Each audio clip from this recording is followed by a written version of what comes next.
Hi there, Sagittarius. Welcome to your end of January 2024 tarot update. It's Rena here. So excited because I'm a Sag to see what cards I pick for us.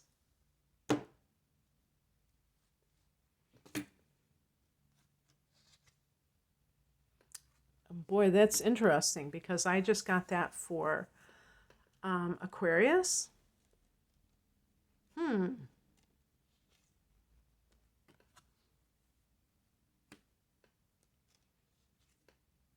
Oh, jeez. Oh, no. uh,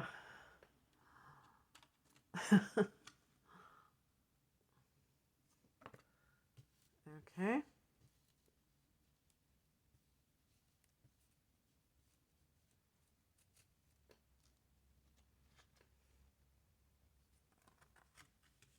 This is really weird because I also got the Page of Wands for Aquarius, and I got it in the reversed position, which I don't get that many cards reversed because I tend to pick up the cards, correctly, upright.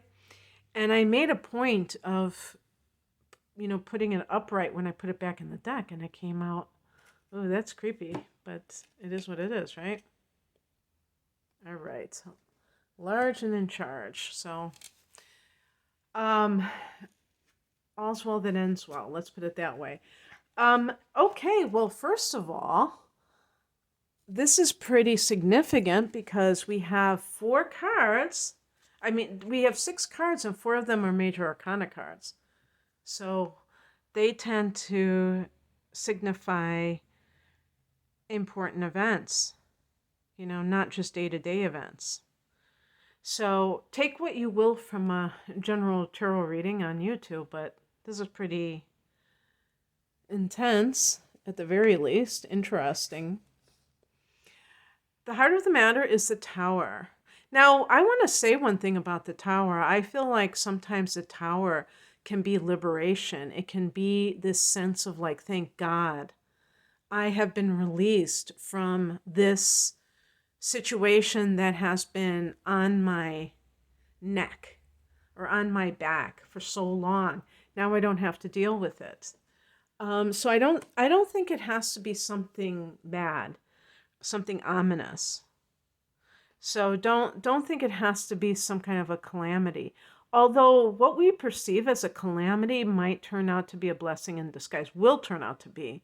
As I had just said to Aquarius. And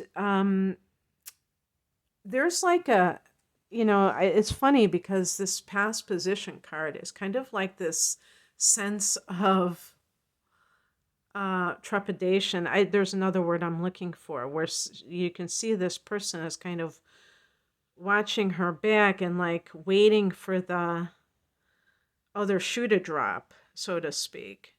This is a card of boundaries. This is a card of, kind of being in that mode of, what would you call it? Like guarding the gates, that kind of thing. And sometimes, I mean, for instance, if you're dealing with a narcissist, these are, even if that person left and you kind of like have finally, processed everything, and it's just like that disco song. I can never remember the title, but it's such a, uh, I will survive. I think, that's the one. But this idea of like, now I've kind of gotten over you and now you're coming back. And that's what they do. And so the 9 of Wands can be kind of that wariness of like looking over your shoulder, waiting for that person to come back. And sure enough, they do, because they're violating those boundaries that a person has. That's what narcissists do. So the Tower can be this sense of something has to give. And actually, I'm trying to think about recent transits that may have led to this being a thing. Well, one thing I would say is that full moon that occurred right after Christmas. That might have been very intense for some Sages. You may have found out some kind of like secret that really kind of shook you to your core. Some, I guess, you know what? Because we have the death card, that is the house of death. So you may have found out a truth that had a, uh, I mean, somebody may have died that was important to you, but also you may have found out something about somebody close to you that feels like a death because perhaps they lied to you, they betrayed your trust, and now you feel like the relationship was just a fraud altogether, that kind of thing. And really, that house of death, that eighth house, is also a house of transformation. So it can have like a good side to it because it can, the tower, that pressure that is building, it had to give. It didn't have a choice. A lot of times people don't realize that you can't hold on to something that is decaying, that is dying. You can't hold on to it because um, it's no longer like creating growth in your life, and so it's actually dragging you down. And if people could see so-called losses that way, even if it's like a lost job or something, they would be so much better off. So it might have been like if this was a job situation that you were kind of waiting for that other shoe to drop. And ironically, it can be more anxiety producing to be in that situation than it can be to be, like actually getting the pink slip, because that anticipation can produce all kinds of like crazy thoughts going through somebody's head. And the higher message is the death card, which is that everything is temporary that is part of this world. And so we can never really cling to anything that is here in the physical. Another aspect of this is that anything that dies, there's something that grows in its place. There's new life that comes from the old that is leaving.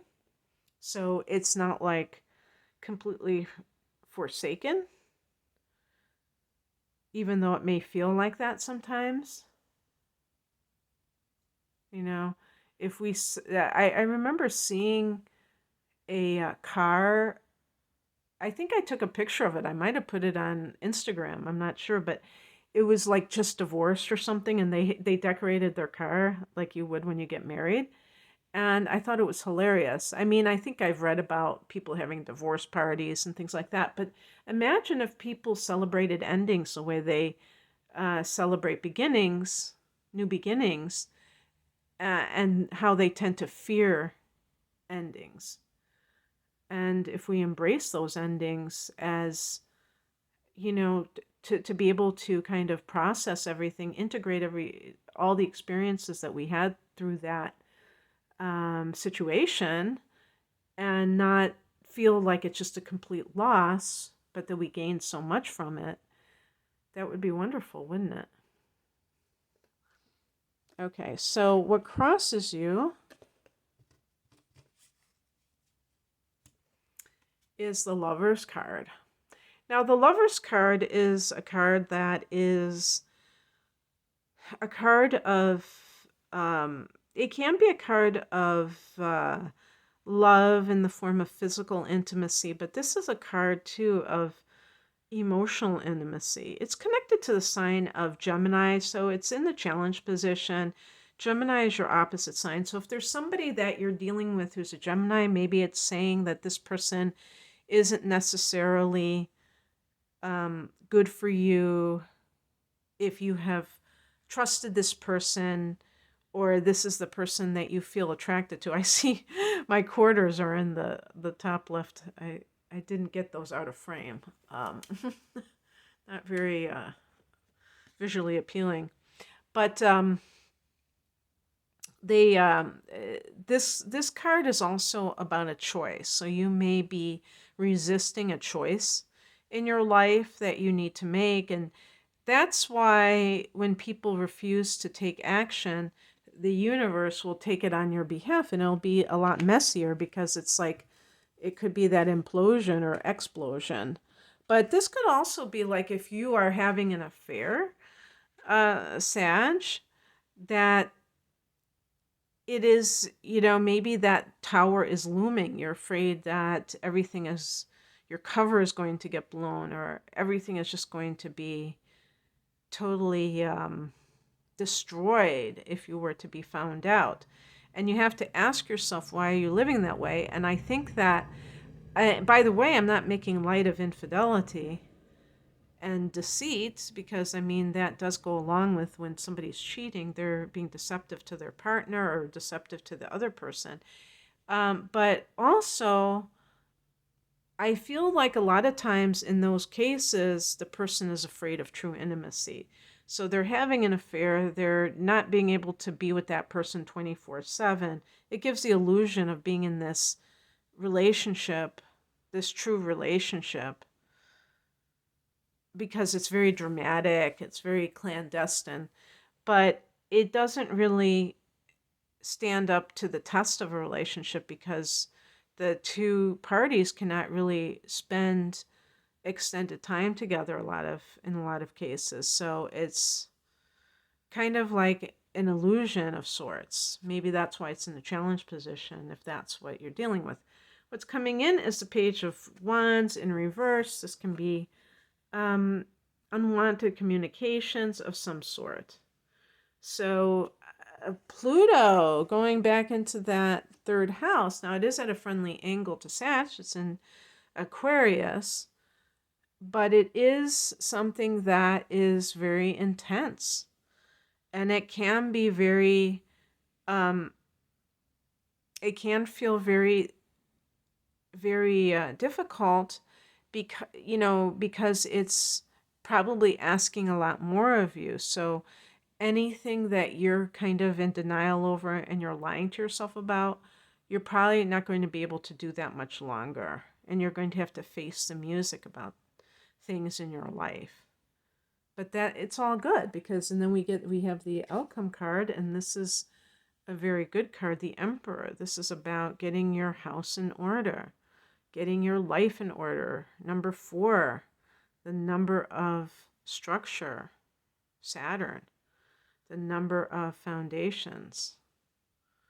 What is it that you need to implement in your life, Sag, that makes you the master of your life, so that you don't have these outer events throwing you into kind of some sort of chaos or anything, because it doesn't have to be that way. All right, that's what I have for you, Sag. I hope that this resonated. If you'd like a private reading, I'm primarily an astrologer. I have some package deals, but I also do the tarot for private readings. You can find out more information at the link below. I'm at RainaMoonAstrology.com. Thanks for watching. Bye.